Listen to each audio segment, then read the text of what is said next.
Hi, guys. Welcome back to the Tradition First podcast. My name is Kadia, and today we have Lilia with us. And she has an amazing story and an amazing background. And I'm ready for her to share her story and be able to speak the word of God to our audience and to anyone, just anyone this reaches, anyone that's listening. Hi, Lilia. How are you? Hello, dear. I'm doing good. How are you, Katie? I'm doing great. We Thank had you a for moment. having me on here. Yeah, of course, of course. We had a moment to kind of get to know each other beforehand, but we want to save it for the podcast. It's so amazing how God brings people together. The Christian podcast Facebook group that you were in that I saw, I think I've seen your posts multiple times on there. And I think I reached out to you at one point before.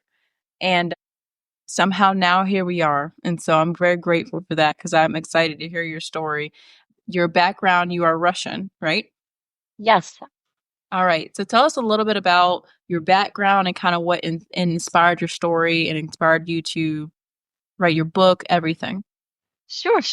Just a quick intro. I was born in the 80s, early 80s, in the small country of Moldova. And I was a premature birth at about 4 pounds or less. In those times, medical was very difficult too. It was not readily available. So for 4 pound baby to survive was not a thing. Right. I was lacking a lot of growth in that time, malnourishment, and so on and so forth. As so, my walking, my talking, I didn't get up to doing it till I was 2 years old or so. Mhm. Later on or so, I was moved at about 3 years old to an orphanage nearby that served as a World War II military bunker or even grounds. And it's a large territory, and it basically just ended up being a safe haven or a place, actually, just where a lot of kids from the former Soviet Union, 12 countries basically, and the Moldova ended up sitting on the a very edge of the former Soviet Union territory. After the World War II, there was a lack of men, but there was a lot more women, and so thus far there was a lot more babies coming, and the government didn't know what to do with all these babies because there was more that they could handle in those times. So basically, Moldova gained its nickname, the dumping grounds, because all the babies from those 12 countries that were associated with the former Soviet Union all were transported into that area. So there was a large influx coming in about the 60s and 70s. And I was there in the early 80s while the Soviet Union was still, that was the era I grew up in. Right. So go ahead. Yeah. And so during that time, was it the orphanages there? What was the condition of the orphanages there? It was it was rough. I mean, the discipline was very harsh. And I mean, if you can imagine one adult per 60, 40, 50, 60 kids, it's a lot to take on. So, I mean, if you had, let's say, a finger pointed at me, if I'm being accused for stealing or lying, and there's 40 fingers pointing at me, there was no explanation. There was no a place for me to defend myself. It was more like, well, I get beaten for that. And it was harsh beating, the styles of beating that are just unforgivable. It's just not okay. And so some of the wicked ways that they try to keep discipline and order was, at 3 years old, one of my earliest traumas I experienced was the witch coming into the room dressed in black and somebody that is not asleep yet. She would get us up. And so she did. And those hallways that were colorful and beautiful. If you imagine a 3 year old exploring and at hallways and colorful pictures on the walls. That hallway was not the same anymore in the nighttime. It was just dark and scary. And I'm being led to a bathroom. Now, our bathrooms had five holes in the ground, and the holes are about 5, 6 inches in diameter, maybe a bit more, bigger. And because we were so malnourished, we were very tiny babies. And so it wasn't uncommon for a little one to fall in there. And Hmm. so it was one of those times when our little one fell in there and screaming broke out and shuffling in the room. And she took the baby out and smelled awful. But, that was one of my earliest memories that I remembered that I learned very quickly to fall asleep within like 30 seconds because I never wanted to suffer that again. So there were some experiences in the orphanage that taught me some things in order to quickly respond so that I don't have to suffer those consequences. Right, and how long did you spend in the orphanage? I was there for about 15 years. Okay, wow, so into your adulthood. So you're in the orphanage this whole time. Do you have any experience or encounter, do you believe, with God during that time? So uh, for us, there was no talk of God. There was no context as such. Our lowercase God was serving the red flag. Vladimir Lenin was the image of him on the red flag. So that was the only thing that we ever knew that we grew up in those times that we heard about. So that was our one of the experiences that took place was just like in any setting, whether it be school, there's always a bully. Mhm, And this individual, she was harsh on us in our group. But to make a long story short, we were at a camp in a camp setting camp, and it was like a preset ambush. And so little did I realize in that time, it was supposed to be more like a trading going on because we did a lot of that too, you know, and whatever items we stole, whatever we could just interchange with each other. Anyway, so I got beaten pretty hard because I always refused to submit into her ways. And when there was a call to go out to eat for breakfast, everybody ran off. I was left by myself in my deep state of brokenness. I didn't want to live. I just wanted to run away. I was actually about 10 years old in that time. And I just wanted to run and just leave that forsaken place for good. And so the territory was like in the middle of nowhere almost. And so there was a forest nearby. I ran through the forest and I tripped on the floor through the vine, and it actually tripped me right into a heavy, thick pond water, and it was mucky, and I didn't know how to swim. So I started to drown. And it came to a point when there was nobody there. It was early morning. And it came to a point where I just let go. I stopped fighting. I was exhausted from fighting. I let go. I started sinking. And as I was sinking, I couldn't see anything anymore. It was pitch black. There was no earth sounds I could grasp onto anymore. And I remember in that time, I said, it's time. Whatever it meant, that's what it was. mhm, And all of a sudden, out of nowhere, I can never put it in words, but I had this amazing, unimaginable power that lifted me from under my feet and that brought me back up to the surface. And by this time, because I fought for so long, I was already on the other side of the pond where there was just enough ledge for me to grab onto some branches and get out and just lay there on the edge. As the time went on for about 20, 30 minutes or so, I just remember taking the rest of that day, laying on that field of openness and the greatness. And it was as if for the first time, I noticed the sky. I was so amazed by the sky, and I laid there so exhausted from what just happened and couldn't put in words. But I knew that whatever it was so great that I had already suffered so much prior to that in the orphanage. I mean, we're talking 10, but there's like a huge gap of experiences mhm, and suffering. And in that time, I just remember experiencing that moment saying, you know what? It doesn't matter. No matter what comes my way, I know that nothing can defeat this great power. Whatever this power was, nothing can defeat it. And so with that, I went back to camp, back to the orphanage, knowing that I may just get beaten again. I will probably fall down again. I will probably get abused again. Sexual abuse was a very common thing amongst from the older boys and the drunk men coming in from outside the orphanage. That was their way of paying into it to try to get in.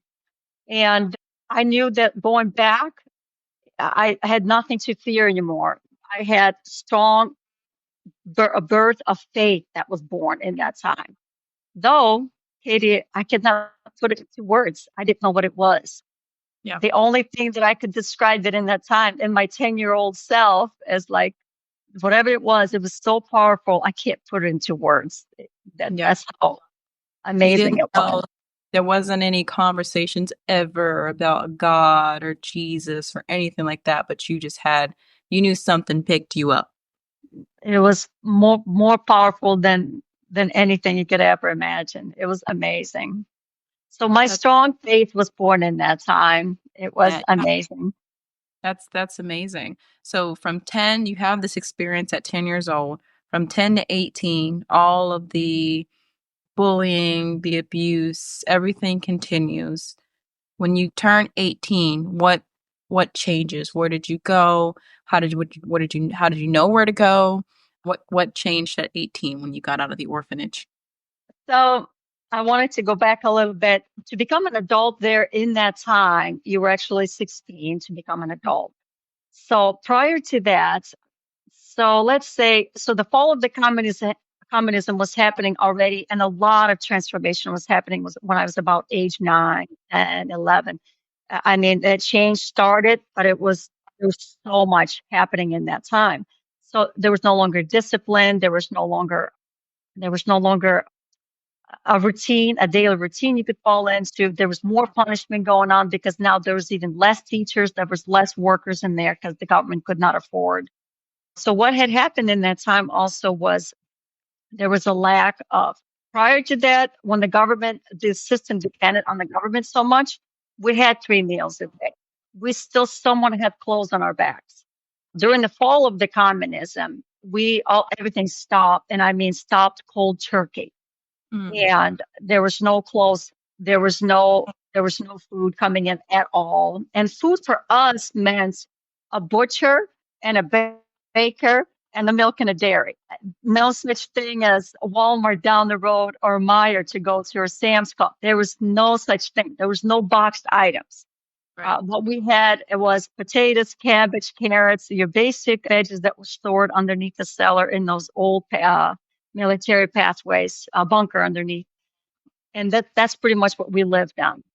But in that time, food had stopped. And also in that time, what had happened was we got a new director in the orphanage. And this one was much younger and vibrant. And some of us girls thought maybe we could trust this individual to come to and tell him that we had experienced a lot of sexual abuses. right, We amongst ourselves ever hardly shared those things. We really didn't connect in that way because we just knew that we all suffered in that way. Forgot to mention something. This particular orphanage had homed about 800 of us. oh wow, But there was a lot of orphanages in that small country, and that country is like the size of, well, it's 4 times smaller than Michigan. So if you can imagine how big Michigan is, it's 4 times smaller than that. So there was a lot of orphanages in the area. We found ourselves on the streets stealing. Older girls were selling themselves for sex. I mean, anything for that piece of bread. That's what we did. That's what we had to do. It became very, very cruel. But in that time when the director came in, we thought we could trust him. So a group of us went to him to tell him that there's been older boys been taking advantage of us. And the man that's supposed to be watching the territory through the nights has allowed drunken men to come in and take advantage of us at nighttime. And right, what had happened is some of the boys, some of them ran away. They knew they were going to be facing prison. Russian prisons were not kind to young men at all. If anybody knows the Soviet Union setting in that time. And so I was walking from one of the shower buildings, our only shower building that we had. All the buildings were situated separately. So we had like dorm building, cafeteria, school, and everything. And so, and in that time, we took showers, but we took showers only like once a month. Imagine, Katie, us girls with our yeah, monthly needs and things like that. We were a mess, let me tell you. yeah, Once a month, 5 minute cold showers. There was about 10 heads and 40 girls trying to get underneath there in 5 minutes. Some of us didn't even get a drop on us, and it was time to get out. It was like that because it was controlled by the government still, and there were such limited resources. The only way to heat the water was through the coal, through black coal. mhm, And so I was walking through one of the buildings by myself. I had good grades. So it was like it was like my reward. I could go and make sure, do the hall monitoring, make sure everybody's in classes and things like that. So I was walking from that building on the way to the sleeping building when I saw an object fall from the building. And the music teacher saw the same thing. So when I walked up, I was already in state of shock because the body looked deformed. Realized that that's what it was. Oh, But as I got closer, I realized it was my abuser that took advantage of me for a long time, for all those years. And what had happened in that moment was, as I stood there, I was already in such a state of shock. The crowds got bigger, bigger, bigger, and faster. There were so many of them. And all of a sudden, there was just this large group of kids were all pointing fingers and saying, hey, hey, finally, he's dead. Finally, he's dead. And me in that time, I had the opposite reaction. I had felt a deep, deep compassion for this individual. I experienced, although I knew that he was my abuser, I had experienced a moment of like, I have ability to be able to forgive him in that time. right. Seeing what I saw, I realized how quickly that life went and Mhm. how fast. And so I had a burst of like compassion that happened in that time. And that was about also right in that time. So what had happened is in that time, we also had another new thing that happened. Uh, and the orphanage started to allow for the missionaries to come because they opened the gates all of a sudden. And there was, so this first group of like 10 people, 10, 15 people that showed up, I was already about age 14 in that time. And to see cars was not a thing there because I grew up in the village where it was just horse and buggy. Mhm. If you can imagine, I don't know if you watched Fiddler on the Roof or Annie. It's like that's the times I grew up in. That's the setting in the 80s that I grew up in. Wow. And so, or like Little House on the Prairie.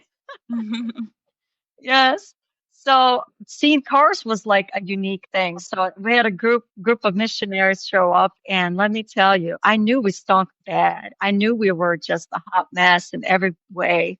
But this particular, for the first time, I actually saw colors, like vibrant colors. They had head coverings on them. All the women were wearing skirts. All the gentlemen were dressed so handsome and caps and just looked very, there was something about, it wasn't just their clothes and their appearance.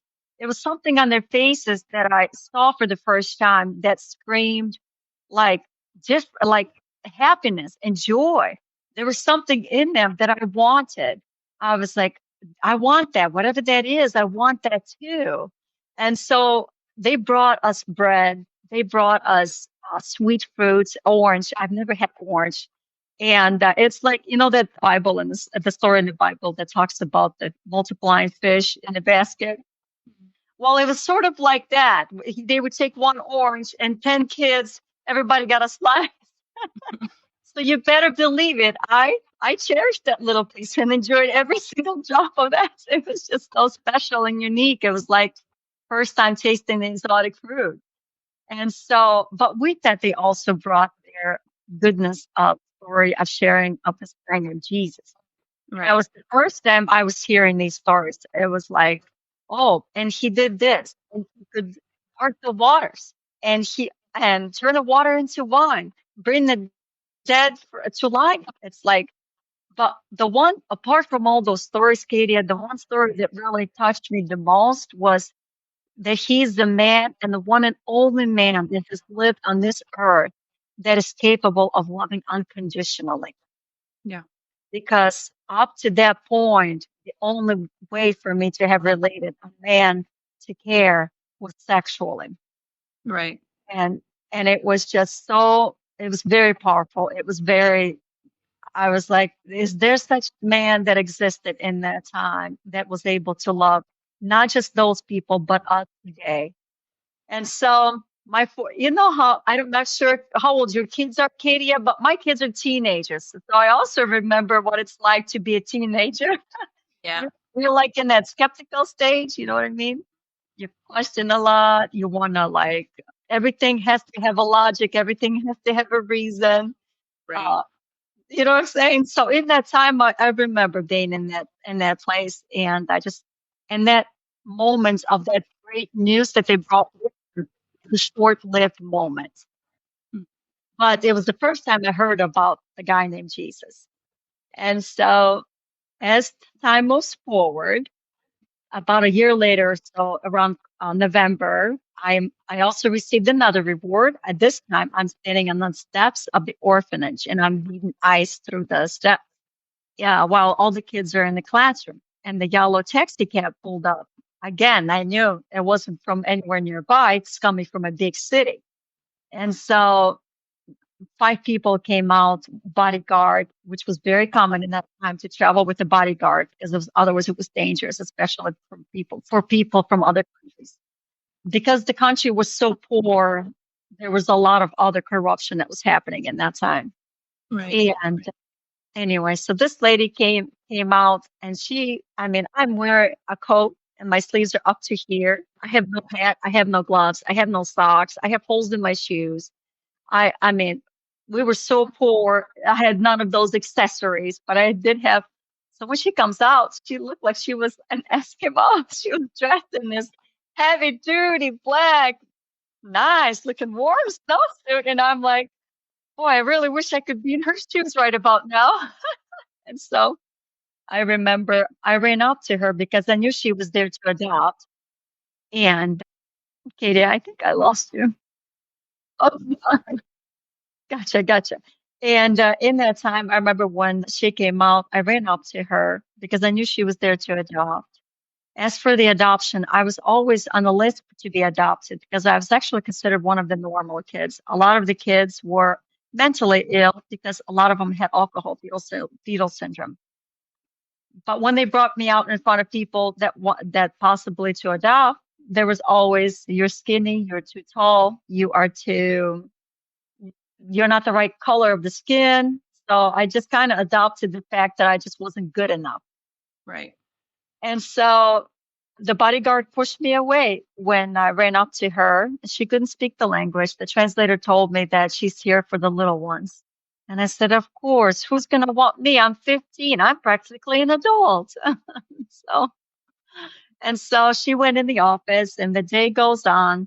Towards the evening, as I'm headed back from cafeteria to the dorm, a group of kids ran after me and said, Lilia, Lilia, come, they're calling you to the office. Sees that they had smile on their faces. I figured it might be okay because the only other time you get called in the office if you're in trouble. So I went in the office. The director of the orphanage was there, and the translator, and the lady that does the paperwork, and the two little girls that she was possibly considering. And the director looked at me and she says, Lilia, how would you like to go to America? And I was in such a state of shock and disbelief. I actually I fainted. And he caught me and sat me down. And he says, but she needs to make a phone call to her husband, make sure he's okay with that. Katie, you're 6 hours away right now. So in Moldova, it's 7 hours difference. You're not far from there. And in those times, to make a phone call meant a fax style. It was just very lengthy. Maybe you could get through, maybe you couldn't get through. Yeah. So they sent me out on the hallway to wait, and it just felt like for forever. Will I be taken or not? To make a long story short, I got taken 6 months later in spite of all the things that came my way. It took 6 months for my adoption to happen. And in those times, you better believe that I questioned, like, am I still gonna go? Am I staying here? Or what am I gonna do next? Because the reality was not the reality did not it was doom and gloom. It looked dark because the or knew that the girls outside the orphanage there and the drugs and the sex trafficking there, it was just that was the way of life for them. There was no way of getting into. Anyway, so I didn't want to be in that. So God granted me the blessing to come here. And about my adoption isn't exactly a fairy tale, Katia. It's a blessing, no doubt. It's a blessing. God has. God has been so good to me in using these people to bring me to America. But it's not exactly a Cinderella story. So, so here I am. I left home, my adopted home, about 2 years later, or so 2.5 years later. I didn't stay there very long. And I, for the first time when I was living on my own, I met this young man that introduced me to a Russian youth group. And in that time, I got introduced to his family and a lot of the homeschooling families in that time. That was like 30 years ago almost. Mm. That was for the first time when I saw how having a family of my own, I could have, like, I had hope. I could have a husband of my own, actually. And it seems like it's possible. I could have a bunch of children of my own. I wanted 10 kids. I was like, no problem. If these ladies can do it and they can homeschool, I wanted to do the same thing because all of a sudden I just saw the opportunity that was just so amazing. Just to rewind, Katie, my coming to America was just unreal. It's going to be in my next book. It's not in this book. But let me tell you, wow, wow, wow, wow. Lights on 24/7 everywhere. This is in 1996, okay? 4 a.m. We're pulling up to the gas station. I've never seen one before up to then. I mean, there was just so many things. Like my adopted father had ice in his cup. Like who puts ice in their cup? In the month of June, the only time we had ice was through the snow season. It was just there were just so many amazing things that were like, wow, this is what America's about. Ice in the cup and a cold in the month of June, air conditioner.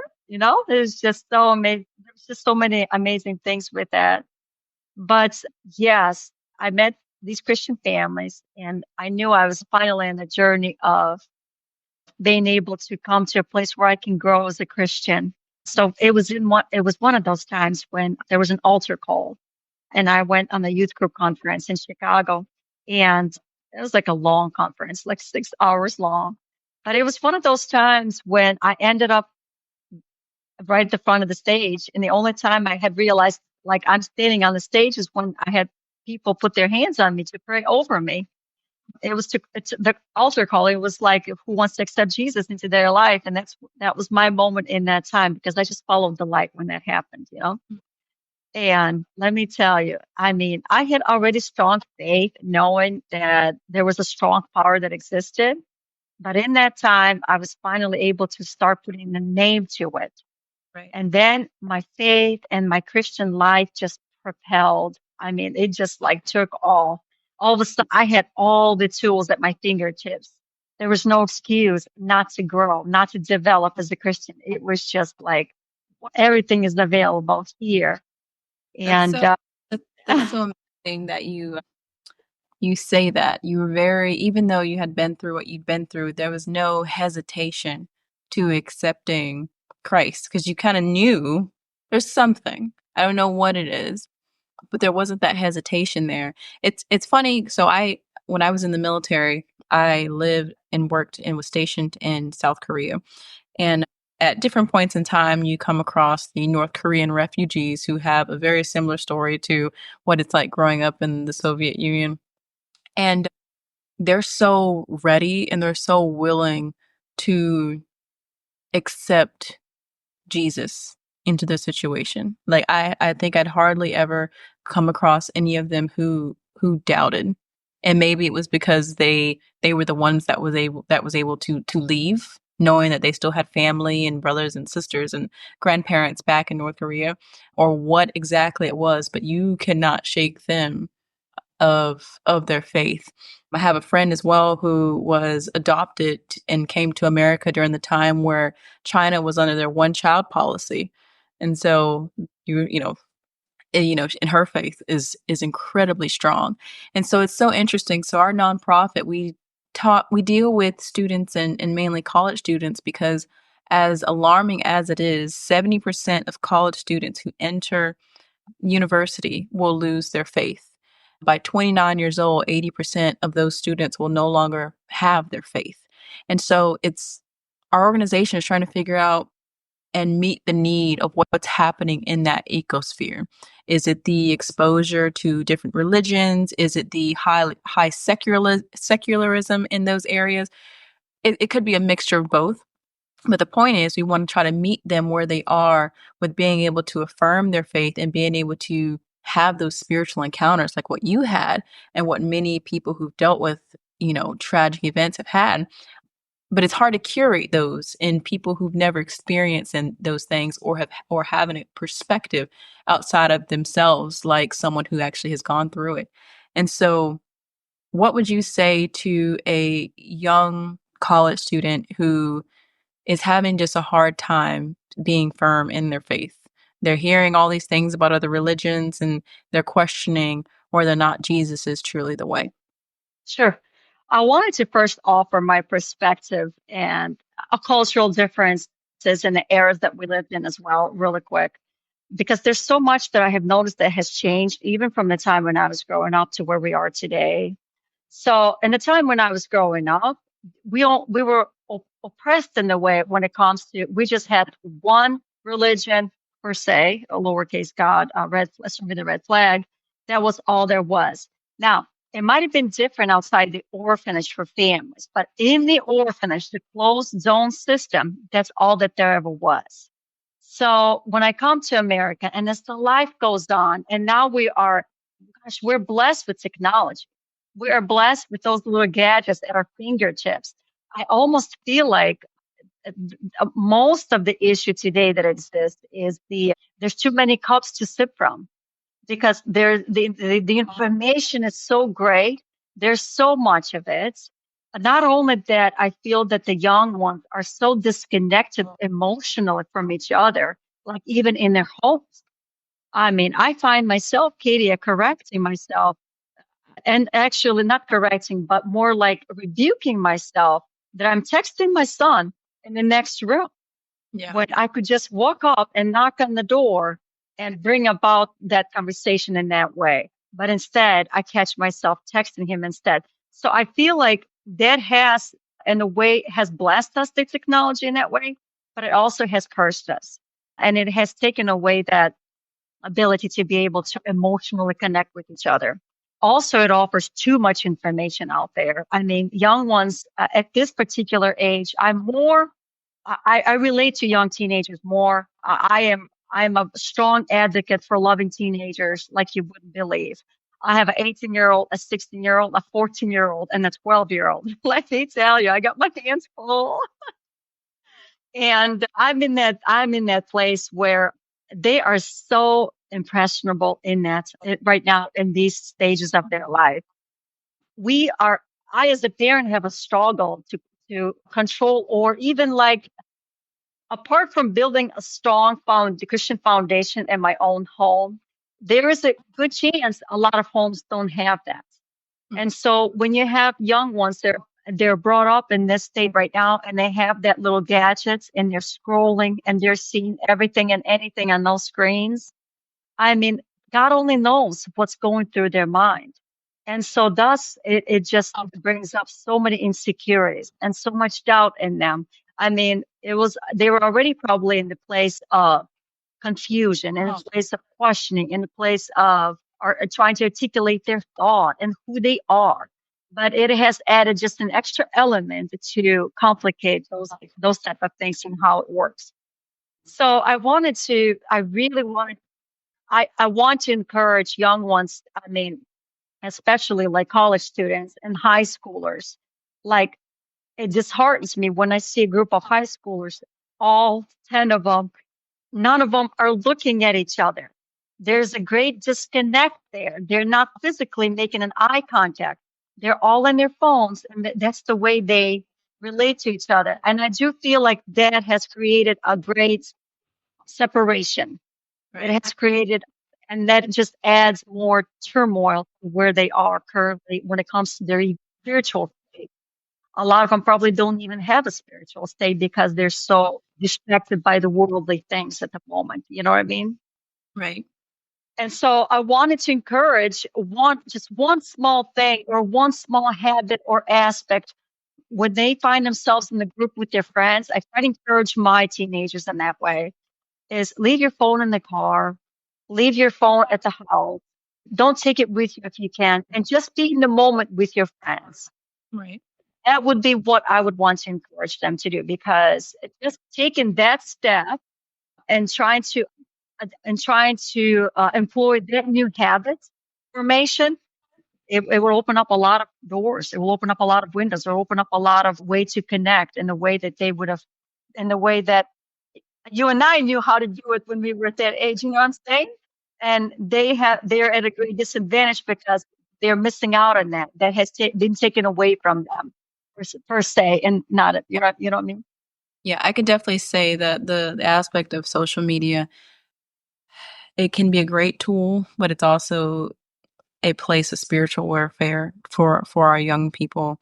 And it's amazing. Like that's why I really wanted to have this conversation with you so that you could share your story because the stories that are on our podcast so far are so they're all over the spectrum because everyone comes to the knowledge of Christ and to the place where they accept Christ into their life at such different places and such different places at such different points. All the experiences is different.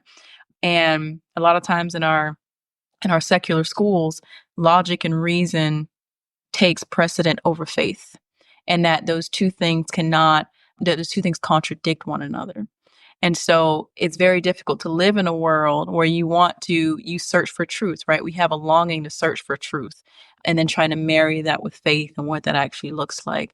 And so I appreciate you for taking the time to tell us your story and to also speak to our young people because it's important for them to see what's on the other side. There's something that's happening in the college years where you take the teenagers who have grown up in the church, they've grown up going to their youth group, being a part of the church plays, being a part of the Wednesday night Bible studies. There's something that's happening in those 4 years that is completely turning them away from their faith. And so it's so important for them to understand that their that their faith has to be from a deep place. You can't adopt your parents' faith. You can't adopt anyone else's faith. It has to be your own. And I think that's also part of the issue of what's happening in college as well, is they kind of adopted a faith that wasn't their own. And so they get to that ecosphere and now, like the Bible says, they're swaying and they're pushed every which way at every conversation of different religions or ideologies or anything like that, because their faith was never their own.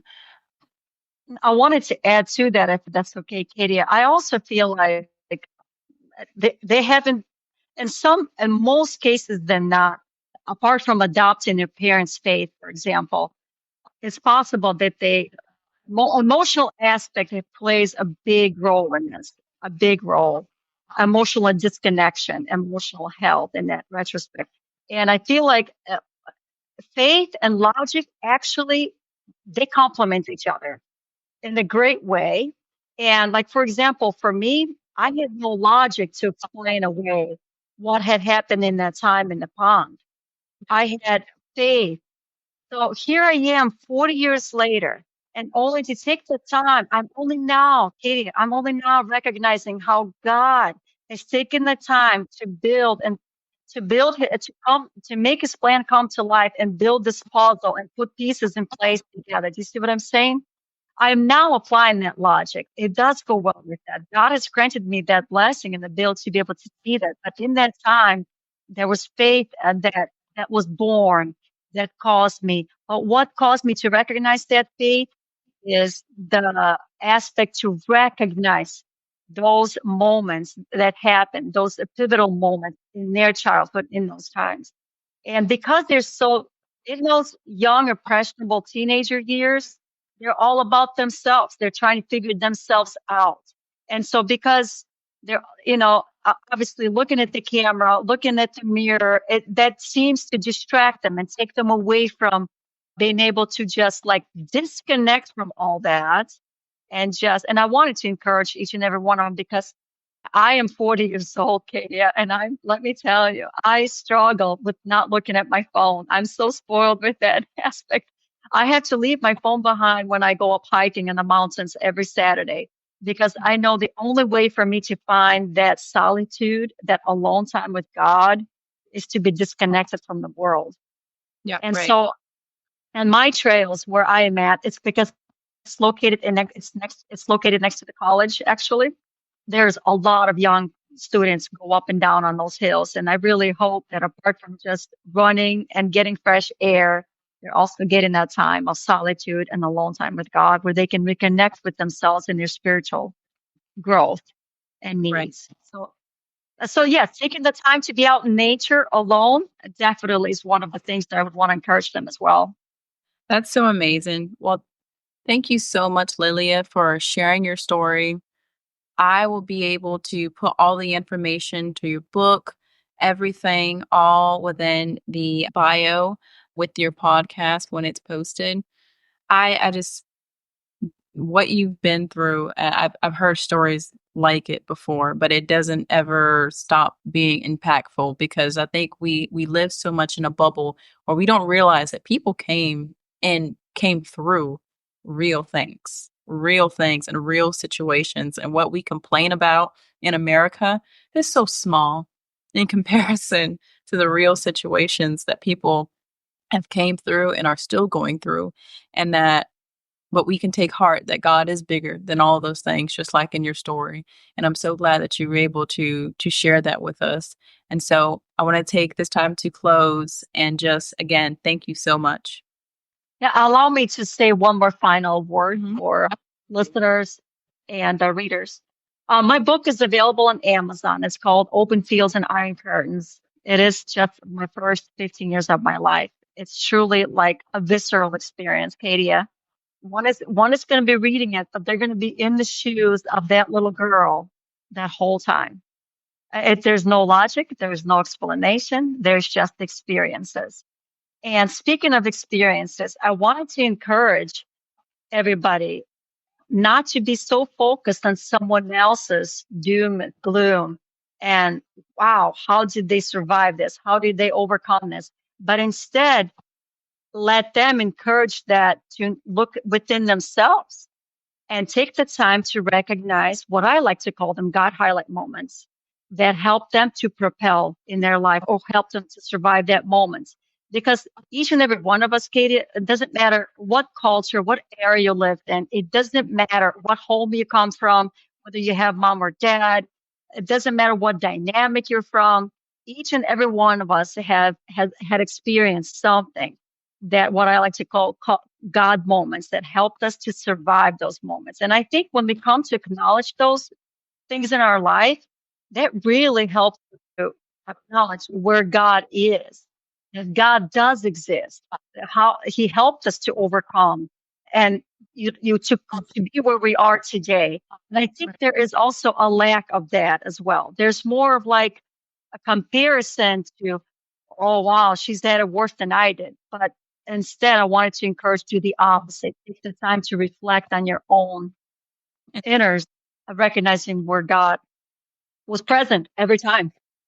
Yeah, that's so true. We always need to place ourselves in remembrance of the things that he's done so that when we feel like there's silence or his presence is not there, he's always been there. And Always so, there. Whether you can know him or not. And in my case, I didn't even know him. I couldn't even put a name to it. And he was there. yeah, that's so amazing. Well, thank you so much, Lilia. And like I said, I can't wait to have this podcast out and to share all the information about your book and look forward to your next book, like you said you're working on. Thank you so much, Katie. God bless you. Thanks for having me on. Take care. God bless you. Bye bye.